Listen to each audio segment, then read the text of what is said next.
En este vídeo comenzamos la historia del siglo XIX en Francia, con Napoleón Bonaparte como protagonista absoluto. Conoceremos su ascenso al poder, su coronación como emperador y el inicio de las primeras grietas en su imperio en 1807, marcando el principio del fin para quien se creía invencible. Sin más dilación, comencemos con esta historia. Vamos a ver esto, adelante. La siguiente historia tiene lugar entre el año 1799 y 1807.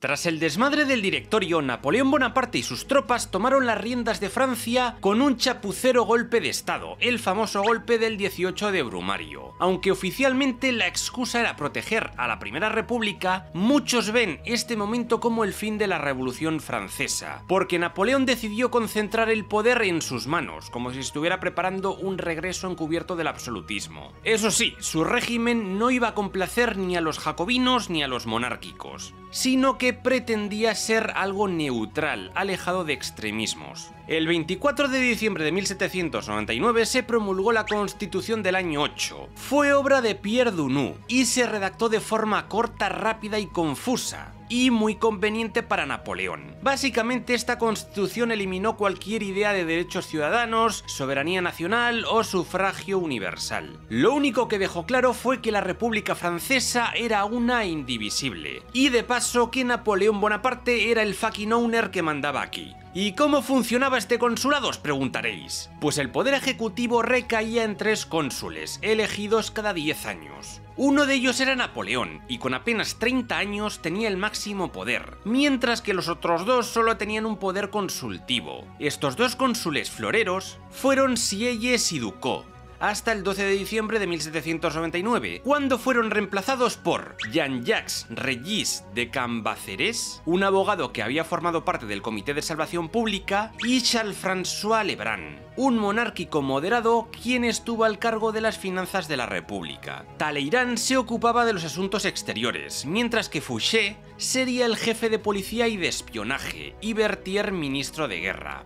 Y su hermano Luciano Bonaparte sería ministro del Interior. La sede del gobierno estaría en el Palacio del Luxemburgo, en París. Luego el poder legislativo estaría en manos de 3 asambleas. El Consejo de Estado era el cerebro del sistema y estaba formado por los mejores consejeros de Napoleón, designados por él mismo. Este órgano no solo se encargaba de coordinar la actividad ministerial, sino que también redactaba los proyectos de ley. Luego estaba el Tribunado. Aquí había 100 miembros cuyo trabajo era debatir las leyes redactadas por el Consejo de Estado. Y luego estaba el Cuerpo Legislativo, compuesto por 300 miembros que eran los encargados de aprobar las leyes propuestas. Y aparte estaba el Senado Conservador, compuesto por 80 miembros, todos mayores de 40 años y elegidos de entre las personas más influyentes y leales al régimen. Sus miembros eran elegidos de por vida y elegían a los miembros de las 2 asambleas anteriores. La función principal del Senado era velar por el cumplimiento de la Constitución, pero en la práctica era un órgano que no solo supervisaba, sino que también legitimaba las decisiones del régimen, funcionando como un apoyo político a Napoleón para consolidar su poder. En fin, que nada más enfundarse su levita roja de primer cónsul, Napoleón se enfrentó a un país en ruinas. La economía era un desastre, el tesoro estaba vacío y la inflación había convertido el dinero en papel mojado. Los funcionarios no veían un sueldo desde hacía meses y el ejército ni siquiera tenía para comer. Esto es un desastre de país por todos los sitios. Para evitar la quiebra inmediata, Napoleón pidió créditos a banqueros de Génova y lanzó la Lotería Nacional, que fue un éxito. Después se puso serio y reformó el sistema fiscal. Los impuestos, que antes eran un lío de cojones, pasaron a ser eficientes y organizados. Grabó rentas, propiedades y hasta el vino, los naipes y el tabaco. Para impulsar la economía, apostó por la industria y el comercio. Defendió los intereses del gran capital, aunque también lanzó algunas medidas para los campesinos, siempre que no molestaran demasiado a los de arriba. Su gran objetivo fue establecer lo que él llamaba un orden estable. En 1800 creó el Banco de Francia, limitando los intereses de los préstamos. Fundó una oficina de auditoría para controlar el gasto público y dio forma a la Bolsa de París, el Instituto de Estadística, y también creó las cámaras de comercio y de fábricas. Con todo esto, las cuentas empezaron a cuadrar y Francia comenzó a respirar. En el ámbito educativo, Napoleón también se puso las pilas. Durante el antiguo régimen, la educación primaria la llevaba el clero, pero con la revolución quitaron al clero y no había dinero suficiente para mantener todas las escuelas y el sistema cayó en el caos. Las universidades estaban clausuradas y solo quedaban algunas escuelas centrales de secundaria esparcidas por el territorio, aparte de colegios privados de pago. Napoleón centralizó el sistema, reintrodujo a los sacerdotes como maestros y fundó 300 colegios secundarios y 40 liceos.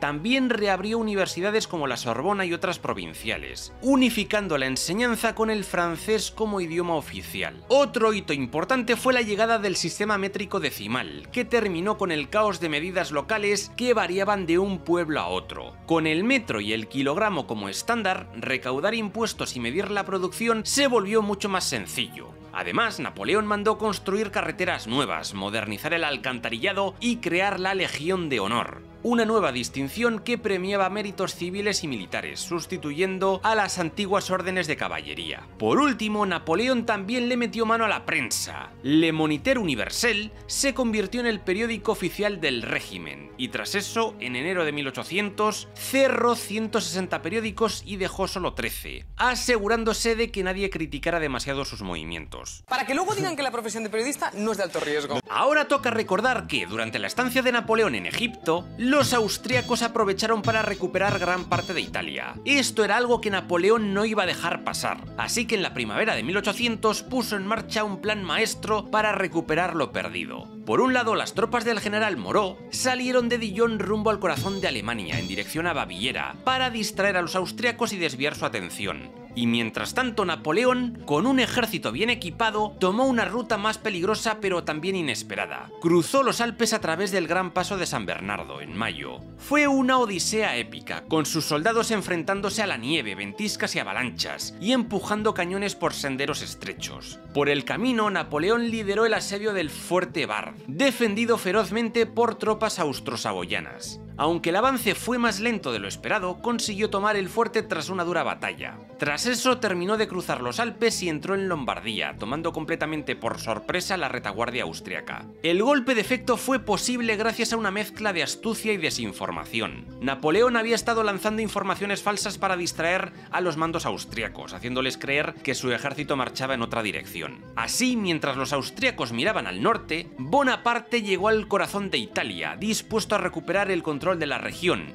y a escribir uno de los capítulos más legendarios de su carrera. El 2 de junio sus tropas entraron en Milán y restableció la República Cisalpina. Se cuenta que en esta época Napoleón tuvo un romance con la famosa soprano italiana Giuseppina Grassini, conocida tanto por su talento en el escenario como por sus encantos fuera de él. Tanto fue así que incluso le consiguió un puesto como cantante oficial en la corte imperial. No puedo, ¿eh?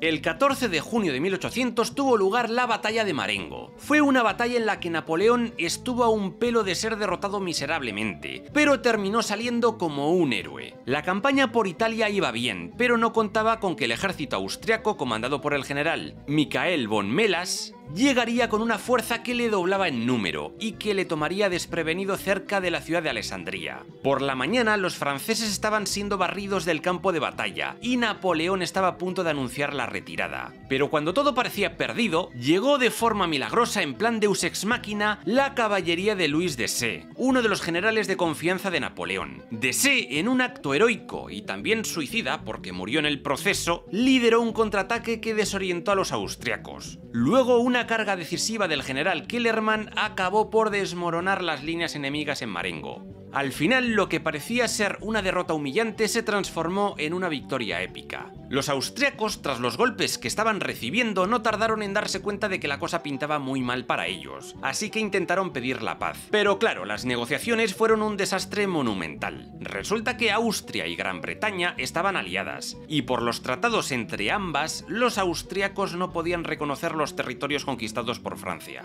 Al final, Napoleón se cansó de tanta tontería diplomática y dio la orden a a su general Moreau de atacar directamente a Austria. Las tropas francesas invadieron Baviera y lograron una gran victoria en Hohenlinden en diciembre de 1800, dejando a los austriacos tambaleándose. Luego Moreau siguió avanzando en dirección a Viena, y eso ya fue demasiado para Austria, que, viendo cómo las tropas francesas se acercaban peligrosamente, pidió la paz otra vez. Así se firmó el armisticio de Treviso, en enero de 1801, y poco después, en febrero, el Tratado de Lunéville. Con este tratado, Napoleón reafirmó todo lo conseguido en el anterior Tratado de Campoformio. El norte de Italia quedó bajo dominio francés, junto a otros territorios como Renania.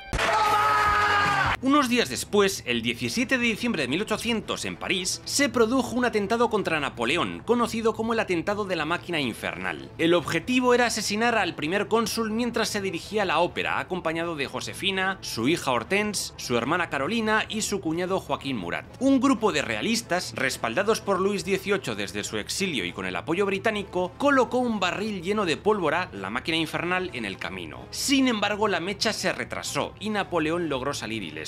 A pesar de que él y su séquito no sufrieron daños, el atentado causó 9 muertos y 26 heridos. Aunque inicialmente la policía de Napoleón culpó a los jacobinos del atentado, las investigaciones posteriores señalaron a los realistas bretones como los responsables. Esto llevó a Napoleón a intensificar su persecución contra los partidarios de la casa Borbón-Condé. En este contexto, el duque de Enghien, un miembro destacado de la familia Borbón-Condé, exiliado en Ettlingen, actual Baden, Alemania, fue acusado de conspirar contra el régimen. En 1804, un grupo de agentes franceses lo capturaron en una operación clandestina, lo trasladaron a Francia y fue sometido a un juicio sumario y después acabó ejecutado.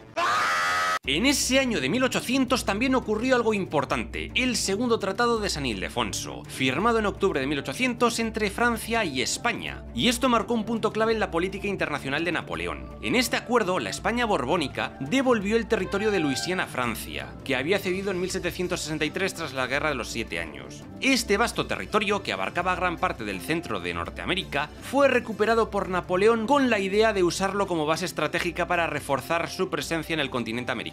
Sin embargo, Luisiana se convirtió en un problema más que en una ventaja. Napoleón soñaba con construir un imperio en América, pero tenía un serio obstáculo. Las colonias, especialmente en el Caribe, estaban en plena rebelión. En 1802, Napoleón reintrodujo la esclavitud en las colonias francesas mediante un decreto, después de que hubiera sido abolida por los revolucionarios en 1794. Su decisión buscaba mantener el orden económico en las plantaciones de caña de azúcar y café, especialmente en Saint-Domingue, el actual Haití, pero terminó encendiendo la mecha de una revolución aún más feroz. Los esclavos, liderados por Toussaint Louverture, rechazaron el restablecimiento de la esclavitud y expulsaron a las tropas francesas tras una guerra brutal. La derrota de Napoleón en Haití, combinada con la presión británica en el Atlántico, hizo que Luisiana dejara de tener sentido como territorio estratégico. Y así, en 1803, Napoleón vendió Luisiana a los Estados Unidos en lo que se conoce como la compra de Luisiana, por 15 millones de dólares. Este episodio marcó el fin del sueño imperial de Francia en América. Otro punto importante del Tratado de San Ildefonso es que España, a cambio de ceder Luisiana a Francia, pidió un reino en Italia para los Borbones de Parma, aliados cercanos de los españoles. La solución de Napoleón fue transformar en marzo de 1801 el Ducado de Toscana en el Reino de Etruria y colocar allí a Luis I de Borbón-Parma, un aliado fiel debido a su matrimonio con María Luisa de Borbón,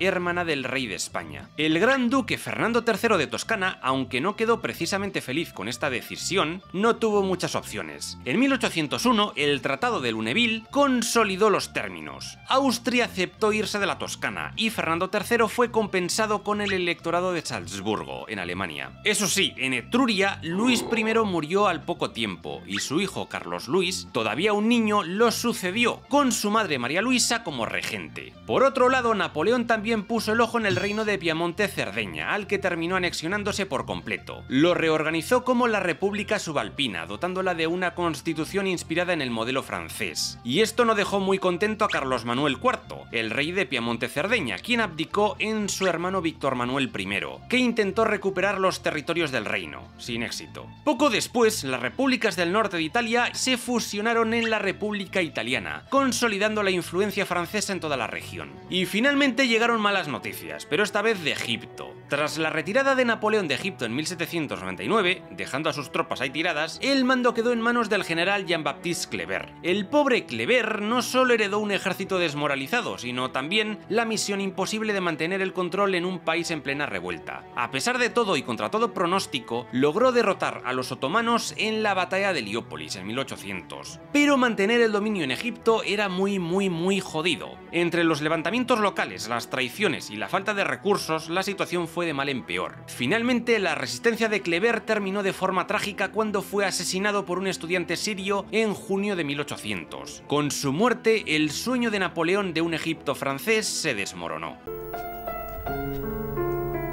Aunque Francia y Austria firmaron la paz, Gran Bretaña seguía dando por el culo. Muchas monarquías europeas no reconocían a la República Francesa por miedo a que las ideas revolucionarias les estallaran en la cara, y Gran Bretaña, como siempre, lideraba esta resistencia. Mientras tanto, en Egipto, las tropas francesas que quedaban allí no pudieron resistir. Una fuerza conjunta de ingleses y otomanos invadió la región, y tras unas cuantas batallas, El Cairo y Alejandría cayeron. Para 1801, los franceses estaban fuera de Egipto.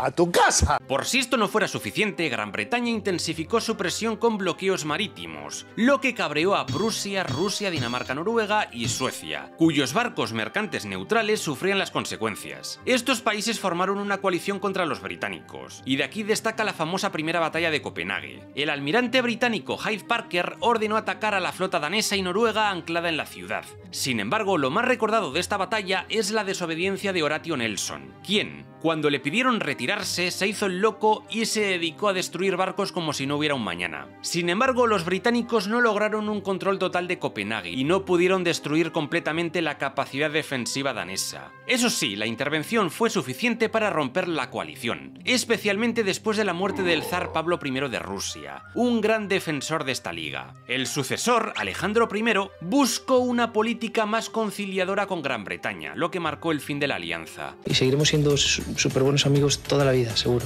Y mientras en el norte se liaban a cañonazos, Napoleón decidió abrir otro frente en el sur, Portugal. En mayo de 1801 pidió a los portugueses que rompieran su alianza con Gran Bretaña y les cerraran los puertos, que había que hacerles un gran bloqueo continental para que se hicieran cacas. La respuesta portuguesa fue un rotundo «¡Ni de coña, franchute!». Así pues, Napoleón fue a España, habló con Carlos IV, el rey, y con su valido Manuel Godoy, y les convenció de declarar la guerra a Portugal en el Tratado de Madrid. Con esto comenzó la breve Guerra de las Naranjas, entre mayo y junio de 1801, en el que las tropas hispano-francesas invadieron el Alentejo, en Portugal. La guerra duró poquito, porque los portugueses, viendo el panorama, optaron por firmar la paz rápidamente. Portugal cedió parte de su territorio, cerró sus puertos a los británicos y terminaron claudicando. A todo esto, el nombre de la guerra se debe a que Manuel Godoy, como símbolo de su victoria, envió un ramo de naranjas a la reina María Luisa, esposa de Carlos IV, desde tierras portuguesas. ¡Qué rico! En 1801, Napoleón decidió hacer las paces con la Iglesia Católica, firmando el Concordato de 1801 con el Papa Pío VII. El objetivo estaba claro: reconciliar a los franceses, especialmente a los campesinos católicos, con su régimen, y de paso, usar la religión como pegamento social. Napoleón reabrió las iglesias, dejó de perseguir a los curas refractarios y garantizó que todo el mundo pudiera volver a rezar en paz, pero eso sí, bajo sus reglas. Para sellar esta amistad, pidió al Papa un legado papal, y Roma mandó al cardenal Giovanni Battista Caprara. Así, con iglesias abiertas, curas felices y el Vaticano contento, Napoleón logró meterse la religión en su bolsillo, usándola como una herramienta más de control. I absolve you of your sins. You have been forgiven. Finalmente, en marzo de 1802, Francia y Gran Bretaña firmaron el Tratado de Amiens, poniendo fin a la Guerra de la Segunda Coalición. Este acuerdo fue una gran victoria diplomática para Napoleón, ya que consolidó oficialmente las conquistas francesas, la margen izquierda del Rin, los Países Bajos, Suiza y el norte de Italia, territorios que los reyes de Francia habían soñado conquistar durante siglos y que la Primera República logró en apenas unos años. Además, Francia recuperó varias colonias, como Martinica y Guadalupe, que habían perdido previamente, aunque su poder colonial seguía siendo limitado por la supremacía naval británica. Pero ojo, el tratado decía que Malta debía pasar a manos francesas y que el Reino Unido tenía que largarse de la isla. Pero sorpresa, los británicos hicieron oídos sordos y se quedaron ahí tranquilitos. Esto no le hizo ninguna gracia a Napoleón. y se lo tomó como una provocación más. Al final, el asunto de Malta fue uno de los muchos motivos para una nueva guerra. ¡Otra y otra! También en 1802, o año 10, según el calendario revolucionario, se redactó la Constitución del año 10, diseñada a la medida de Napoleón. Este texto confirmó el modelo del consulado y le otorgó el título de cónsul vitalicio, con el derecho de transmitir el cargo a sus descendientes como si fuera una corona. Básicamente, Napoleón estaba dando los primeros pasos hacia el imperio, pero aún bajo la apariencia de una república. Por si esto no fuera suficiente, decidió someter esta nueva constitución a un referéndum, que sorprendentemente ganó con el 99% de los votos. Tongo, ¿eh? En 1803, Gran Bretaña rompió el Tratado de Amiens y reanudó la guerra contra Francia, marcando el inicio de las tensiones que llevarían a la Guerra de la Tercera Coalición, aunque los aliados no se sumarían hasta 1805, por eso hasta ese año se le suele llamar Guerra Anglo-Francesa, una de tantas. En este contexto, como Napoleón no tenía capacidad naval, decidió golpear a Gran Bretaña indirectamente ocupando Hannover, un territorio situado en el norte de Alemania y que pertenecía al rey Jorge III como parte de su herencia alemana. Los 16.000 soldados de Hannover se rindieron rápidamente y Napoleón usó esta ocupación para imponer restricciones comerciales contra Gran Bretaña. Y claro, los ingleses respondieron con lo mismo, más bloqueo comercial. Pero no van a pasar, hijos de puta. Para acabar con el consulado, hay que saber que en el año 1804, Napoleón lanzó una de sus creaciones más importantes y duraderas, el Código Napoleónico, también conocido como Código Civil de Francia. Fue una recopilación monumental de todas las leyes civiles francesas, diseñada para unificar y modernizar el sistema jurídico del país. Aunque la redacción estuvo a cargo de un comité de expertos legales bajo la supervisión del segundo cónsul, Regis de Cambaceres, Napoleón metió mano personalmente en muchas de estas leyes. Le dio su toque personal. El código impulsó los valores de una sociedad liberal burguesa, consolidando el derecho de propiedad y poniendo fin al moribundo feudalismo. También abolió los gremios, esos clubes exclusivos de comerciantes y artesanos, y esto lo hizo para fomentar el espíritu empresarial. Además, cerró guetos judíos, eliminó la Inquisición y redujo la influencia de los tribunales eclesiásticos. El matrimonio dejó de ser un acto religioso para convertirse en algo civil, y se permitió el divorcio, algo revolucionario para la época. Y también eliminó el calendario revolucionario, porque era un lío y nadie se apañaba con él. Se volvió al calendario gregoriano y fin de la historia. Aparte, Napoleón también creó otros códigos menores que garantizaban los derechos conquistados durante la Revolución, la igualdad ante la ley, la libertad de culto y una administración más centralizada. Para asegurarse de que estas leyes se aplicaban por todo el territorio, inventó la figura del prefecto, una especie de superintendente que se encargaba de supervisar y controlar cada departamento de Francia. Eran los ojos y manos de Napoleón a nivel local. El impacto de este código napoleónico fue gigantesco. No solo transformó Francia, sino que su influencia jurídica se extendió a los Países Bajos, Bélgica, Italia y Alemania, donde incluso después de la caída de Napoleón, muchas regiones mantuvieron este sistema legal. Y aquí viene la paradoja. Mientras Napoleón convertía su régimen en una dictadura absolutista, difundía por Europa los ideales de la Revolución Francesa. Y sé que suena un poco contradictorio, pero tenía todo el sentido. Desde su perspectiva, consolidar derechos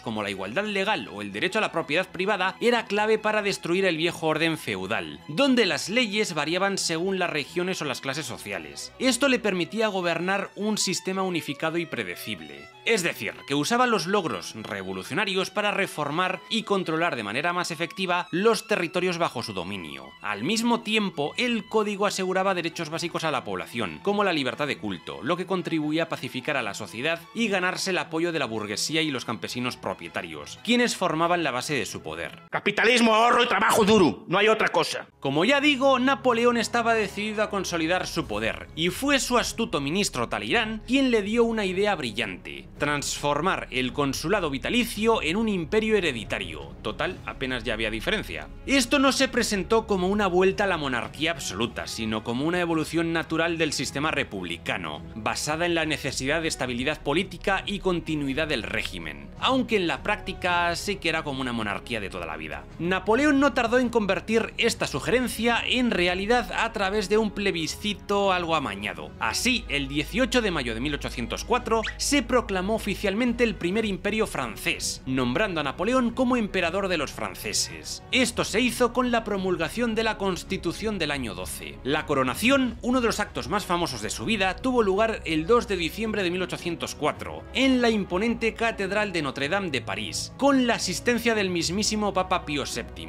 Pero en un giro inesperado no permitió que el Papa lo coronara. En su lugar se colocó la corona él mismo, dejando claro que su poder no dependía de nadie, ni siquiera de la Iglesia. Y así, con tan solo 35 años, Napoleón alcanzó la cima de su poder, respaldado por buena parte de la aristocracia y decidido a presentarse como un emperador distinto, no un monarca feudal de esos antiguos, sino un líder moderno, cool. Sin embargo, no todos vieron este nuevo imperio con buenos ojos. Por ejemplo, se cuenta que el compositor alemán Ludwig van Beethoven, que inicialmente admiraba los ideales revolucionarios de Napoleón, quedó profundamente decepcionado al ver lo que consideraba el nacimiento de una nueva monarquía. Llegó incluso a tachar su nombre de la dedicatoria de la Sinfonía Heroica, un himno para Napoleón, furioso por lo que interpretó como una traición a los ideales revolucionarios.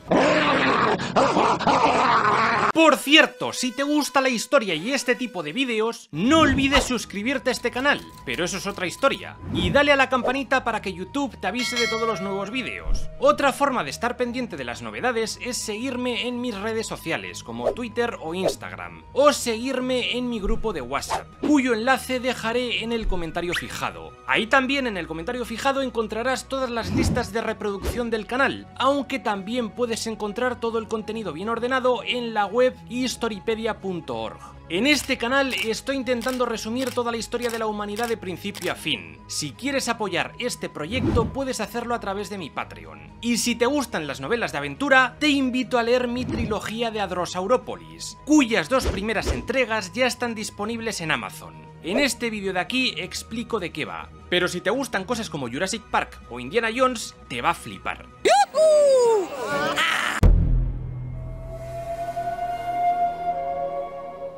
Napoleón tenía ya la corona, el trono y todo un imperio a sus pies, pero le faltaba algo fundamental para cualquier monarca: un heredero. El problema era que su esposa Josefina, aunque tenía 2 hijos de su matrimonio anterior, no conseguía darle descendencia. Esto dejó a Napoleón en una posición incómoda. Necesitaba asegurar la continuidad de su dinastía, pero sus hermanos eran un auténtico dolor de cabeza. El candidato más lógico para la sucesión era su hermano mayor, José Bonaparte, pero aunque Napoleón reconocía que no era un mal gobernante, no le terminaba de convencer. Él hubiera preferido a su hermano Luciano, pero este tuvo la gran idea de casarse con Alexandrine de Bleschamp, una viuda de un banquero que a Napoleón le caía como una patada en el ojete, así que Luciano terminó autoexiliándose en Roma. Luego estaba su otro hermano, Luis Bonaparte, a quien Napoleón casó a la fuerza con Hortense, la hija de Josefina. Al parecer, Luis y Hortense se detestaban mutuamente, y además el chaval tenía una enfermedad que lo había dejado prácticamente inválido. Eso sí, al menos tuvieron un hijo, Carlos Bonaparte, que parecía la mejor opción para ser adoptado por Napoleón, pero Luis se negó en rotundo. Además, murió pocos años después. Como último recurso también estaba su hermano menor, Jerónimo Bonaparte,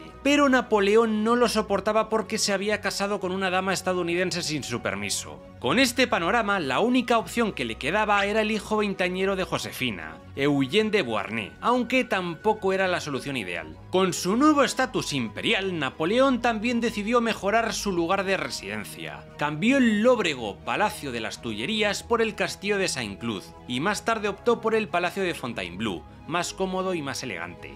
Además, también adquirió un pequeño castillo a las afueras de París, la Malmaison, que se convertiría en su lugar de retiro favorito. Pero claro, con tanto poder y tanto palacio, Napoleón también empezó a diversificar su vida amorosa. Su primer escarceo fue con Madame de Baudet y luego con la joven María Antonia du Châtel. Ahora Josefina pasó a convertirse en la celosa de la relación.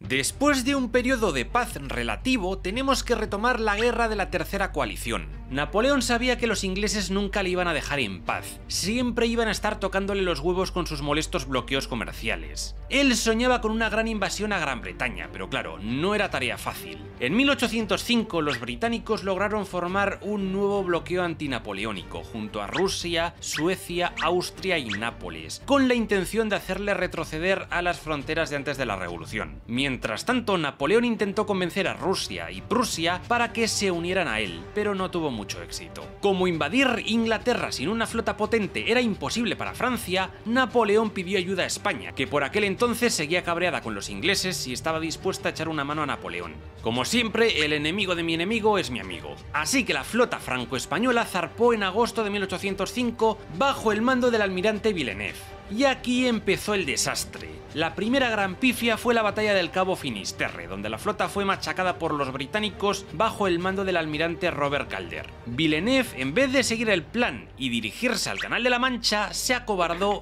y decidió refugiarse en Cádiz, sin darse cuenta de que se estaba metiendo en una trampa. Y así llegó el golpe final, la batalla de Trafalgar, de octubre de 1805. Aquí la flota británica, liderada por el legendario Horatio Nelson, destruyó gran parte de la armada franco-española en una de las derrotas navales más humillantes de la historia. Aunque Nelson murió en la batalla, su victoria aseguró el dominio británico de los mares y acabó para siempre con los planes de Napoleón de invadir Inglaterra. ¡Oh, yeah! ¡Fiesta! ¡Yeah! Con la invasión de Inglaterra en punto muerto, Napoleón viró su atención hacia Europa Central, donde la tercera coalición se estaba organizando para aplastarlo. Pero si la guerra naval había sido un desastre, esta campaña iba a ser todo lo contrario. En septiembre de 1805, la Gran Armée cruzó el Rin y avanzó directamente hacia Alemania, con un solo objetivo en mente: Viena, el corazón del Imperio Austriaco. Napoleón no tardó en acumular victorias. Primero ganó en la batalla del Hingen y luego en la batalla de Ulm, de octubre de 1805, donde el ejército austriaco al mando del general Mack fue prácticamente rodeado y obligado a rendirse sin apenas combatir. Tras esto, los franceses llegaron al puente sobre el Danubio, custodiado por el príncipe de Augsburg, quien tenía órdenes de volarlo si los franceses se acercaban. Pero aquí entró en juego el arte del engaño napoleónico. Lanz y Murat fueron a negociar con los austriacos y le soltaron que ya se había firmado un armisticio y que estaba todo guay entre ambos bandos. Mientras los austriacos dudaban, los franceses cruzaron el puente a escondidas. Cuando los austriacos se dieron cuenta del engaño, ya era demasiado tarde. Pocos días después, en noviembre de 1805, Napoleón entró en Viena sin resistencia. Parecía que la guerra estaba ganada, pero aún quedaba un obstáculo: el ejército ruso del general Kutuzov, que se unió a lo que quedaba de las tropas austriacas. Napoleón sabía que enfrentarlos directamente era suicida, así que fingió una retirada, dejando el campo abierto para que los aliados se confiaran. El 2 de diciembre de 1805, en el aniversario de su coronación, Napoleón se enfrentó a los ejércitos ruso y austriaco en la famosa batalla de Austerlitz, considerada su mayor obra maestra táctica. Con sus 66.000 soldados napoleónicos frente a los 73.000 de la coalición, Napoleón fingió debilidad, retirando parte de sus tropas del centro del campo de batalla para tentar a los aliados avanzar. Los rusos y austriacos, creyendo que habían encontrado un punto débil, atacaron la zona elevada de Pratzen, dejando expuestos sus flancos. Justo en ese momento, Napoleón lanzó un contraataque brutal, partiendo el ejército enemigo en dos y tomando las alturas, desde donde pudo desatar el golpe final.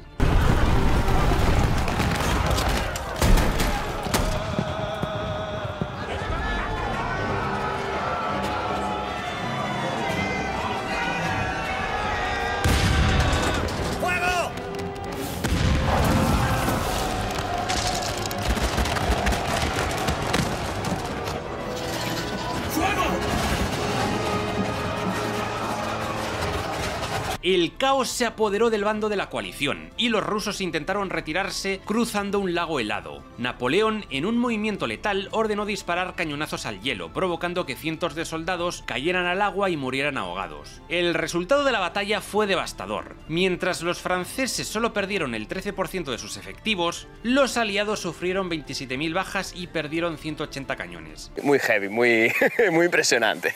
Tras su aplastante victoria en Austerlitz, Napoleón obligó a Austria a firmar el Tratado de Presburgo, un acuerdo altamente favorable para Francia que puso fin a la tercera coalición y redibujó el mapa de Europa. Austria tuvo que hacer grandes concesiones territoriales, tanto a Francia como a sus aliados alemanes, debilitando aún más su influencia en el Sacro Imperio Romano Germánico. Lo más importante aquí fue la reorganización de Alemania. Como premio por haber ayudado a Francia, Napoleón elevó a Baviera, Württemberg y Sajonia al rango de reinos, dándoles más autonomía y estatus dentro del territorio alemán. El ducado de Baviera se convirtió en el reino de Baviera, con Maximiliano I José como rey. El ducado de Württemberg pasó a ser el reino de Württemberg, gobernado por Federico I, y el electorado de Sajonia ascendió al reino de Sajonia, con Federico Augusto I como monarca. Con esta estrategia, Napoleón se aseguró aliados leales en Alemania y dejó a Austria sin influencia en la región. Este tratado fue la humillación definitiva para el emperador Francisco II del Sacro Imperio y archiduque de Austria, y marcó el principio del fin del Sacro Imperio Romano Germánico,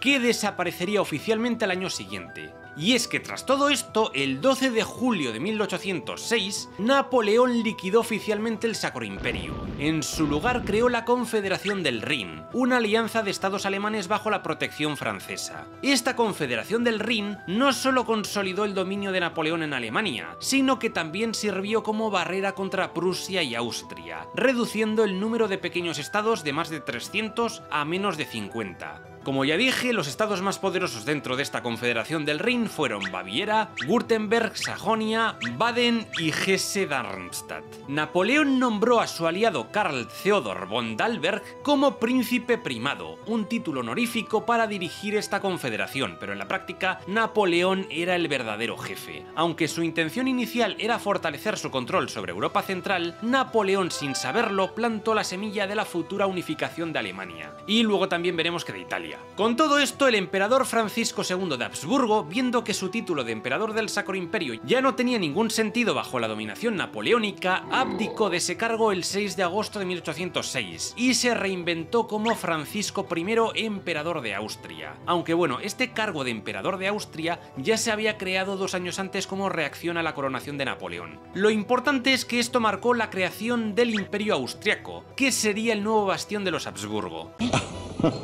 Napoleón volvió a París como una estrella del rock. La gente lo adoraba, los periódicos lo ensalzaban y él empezó a creerse invencible. Con Europa a sus pies, decidió colocar a su familia y amigos en los tronos disponibles, también para que no dieran mucho la lata. Empezó por Italia, donde consolidó su control con la creación del Reino de Italia, con capital en Milán. Como buen ególatra, se autoproclamó rey, pero como no podía estar en todas partes, puso de virrey a su hijastro favorito, Eugene de Beauharnais. Para afianzar la dinastía, lo casó con la princesa Augusta de Baviera y con el tiempo lo ascendió a príncipe de Venecia y gran duque de Frankfurt. Mientras tanto, en la Toscana, Napoleón eliminó el inútil reino de Etruria y puso como gran duquesa de Toscana a su hermana Elisa Bonaparte. El siguiente paso fue el sur de Italia. En 1806, Napoleón invadió el reino de Nápoles y echó a los Borbones, y puso como rey a su hermano José Bonaparte. En el norte, Napo también metió mano en los Países Bajos. En 1806 disolvió la República Bátava y la convirtió en el reino de Holanda, donde colocó como rey a su hermano Luis Bonaparte. A Luis no le entusiasmaba mucho la idea, y de hecho terminó desobedeciendo a Napoleón, y este lo echó y acabó anexionándoselo todo.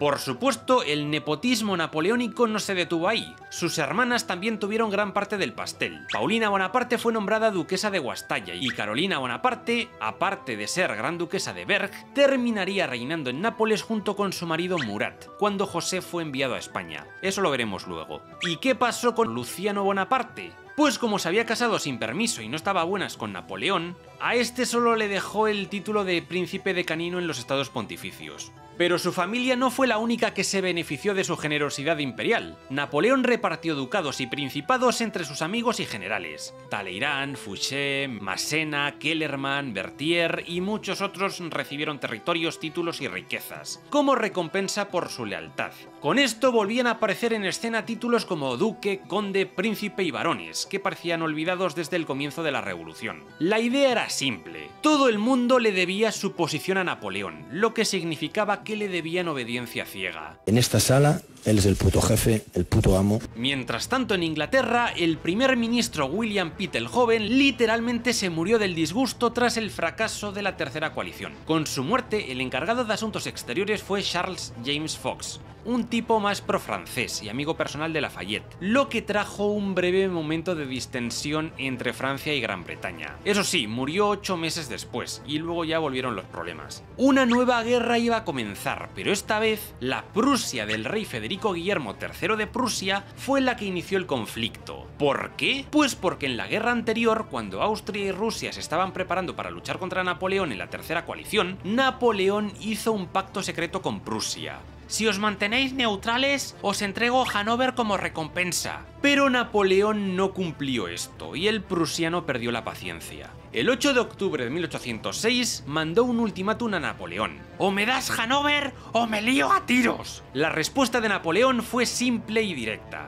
Pues nos vemos en la batalla, majo. Y así comenzó la guerra de la Cuarta Coalición, con Prusia y Rusia aliadas contra Francia, y como no, con Suecia e Inglaterra sumándose a la fiesta. Los prusianos, con un ejército de 150.000 hombres, salieron de Berlín con una confianza desbordante. No esperaron ni siquiera juntarse con los rusos, convencidos de que podrían derrotar a Napoleón ellos solitos. Pobres ilusos. Napoleón los aplastó primero en la batalla de Saalfeld, y luego, el 14 de octubre de 1806, en la doble victoria de Jena-Auerstadt. En Jena, la caballería de Murat reventó las líneas prusianas, mientras que en Auerstadt, el mariscal Davout, con un ejército mucho más pequeño, se enfrentó a la fuerza principal prusiana y les pegó una paliza histórica. Con Prusia en ruinas, Napoleón entró triunfal en el Palacio de Sanssouci, en Potsdam, y allí visitó la tumba de Federico II el Grande, a quien siempre había admirado. Con el camino despejado, tomó Erfurt y luego avanzó hasta Berlín, que cayó en sus manos el 25 de noviembre de 1806. La familia real prusiana huyó hacia el este, dejando a Napoleón como el nuevo amo del territorio. Prusia había sido completamente humillada. Encima, Napoleón terminó de imponer el bloqueo continental, por el que prohibió el comercio entre los países europeos bajo su control, con los británicos, para intentar ahogar su economía. Sin embargo, la medida resultó contraproducente, debilitó más la economía europea que la británica.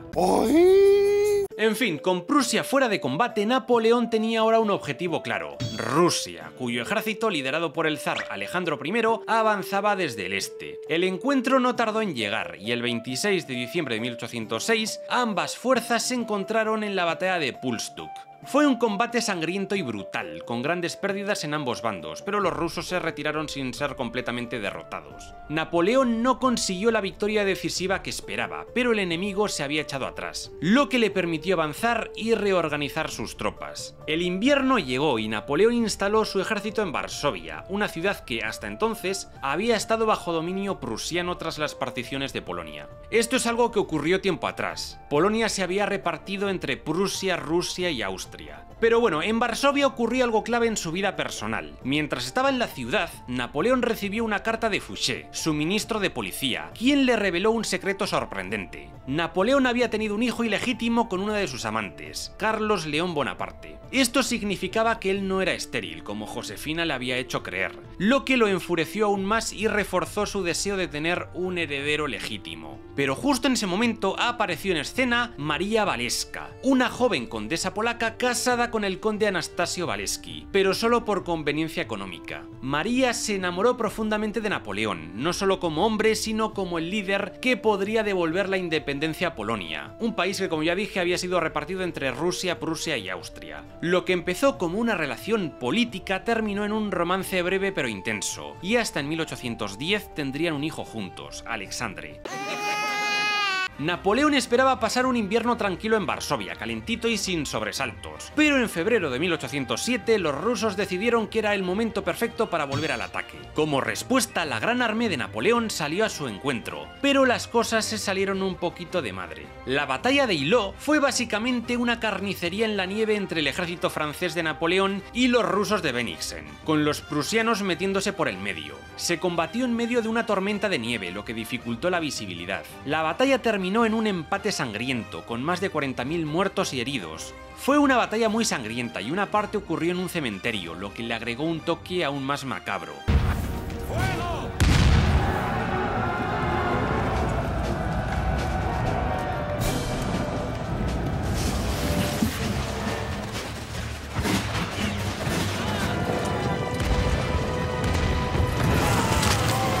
Aunque Napoleón logró mantener el campo de batalla, no destruyó al ejército ruso, lo que prolongó el conflicto hasta la victoria francesa en Friedland. en junio de 1807. Aquí ya Napoleón por fin logró darle la vuelta a la tortilla y destrozó al ejército ruso. Con los prusianos ya en la lona desde hacía meses y los rusos lamiéndose las heridas, el zar Alejandro I se dio cuenta de que lo mejor era rendirse. Así que, en julio de 1807, Napo y el zar se reunieron para negociar en una balsa en medio del río Niemen y firmaron el Tratado de Tilsit, que puso fin a la guerra de la Cuarta Coalición. La reunión entre Napoleón y Alejandro I fue todo un espectáculo. A pesar de haber perdido, el zar estaba fascinado con Napoleón, lo veía como un genio militar y parecía dispuesto a ser su nuevo mejor amigo. Incluso se unió al bloqueo continental contra el Reino Unido. En cambio, Federico Guillermo III de Prusia, quien también estaba por ahí, recibió un trato frío y distante. Hay que saber que Federico Guillermo III era un rey de carácter tímido e indeciso, y se cuenta que fue su esposa, la reina Luisa, quien intentó usar su carisma y diplomacia para persuadir a Napoleón, pero él la humilló llamándola el único hombre del reino de Prusia. Tras todas estas humillaciones, Prusia perdió casi la mitad de su territorio, que fue repartido entre los nuevos estados creados por Napoleón. Entre sus creaciones más destacadas estuvo el Gran Ducado de Varsovia, que le sirvió para cumplir su promesa a su amante polaca María Waleska, y de paso darle una esperanza a los polacos tras décadas de particiones. Otra de las consecuencias del tratado fue la creación de la República de Danzig, un estado semiautónomo en la ciudad de Danzig, actual Gdansk. Finalmente, Napoleón creó el Reino de Westfalia, un nuevo estado satélite en Alemania, compuesto por partes de Hesse, Brunswick, Hannover y Prusia. Como rey puso a su hermano menor, Jerónimo Bonaparte. En fin, que gracias a este tratado, Europa continental quedó en una relativa paz, excepto por Portugal, gobernado por la familia Braganza, que mantenía sus tradicionales lazos con Inglaterra. Y eso la puso en el punto de mira de Napoleón. ¡Lo voy a matar! Venga, ¡Te voy a matar en serio! Y para acabar con este capítulo, he reservado una anécdota muy graciosa. En el verano de 1807, Napoleón Bonaparte, que ya se creía el amo y señor de Europa tras firmar el Tratado de Tilsit, decidió celebrar una cacería de conejos. Berthier, en lugar de buscar conejos salvajes, que son esquivos y difíciles de cazar, pensó: oye, ¿y si lo hacemos más fácil? Así que compró unos 3000 conejos domesticados. Pues fue tremendo error. El día de la cacería, los conejos fueron liberados en un gran campo, pero en lugar de huir despavoridos, los peludos animales hicieron algo que nadie se esperaba. Se organizaron en manada y atacaron. Cargaron directamente hacia Napoleón y su grupo. Primero fueron unos pocos, pero pronto el campo se convirtió en una estampida de orejas y bigotes, y persiguieron a Napoleón como si fuera un saco de zanahorias con patas. Así, el hombre que derrotó a las mayores coaliciones de Europa tuvo que ordenar una retirada táctica. En otras palabras, salió por patas por unos conejos de mierda. En el siguiente capítulo estaremos hablando del Imperio Napoleónico, pero del comienzo del fin, de su declive y de los últimos días de Napoleón como emperador.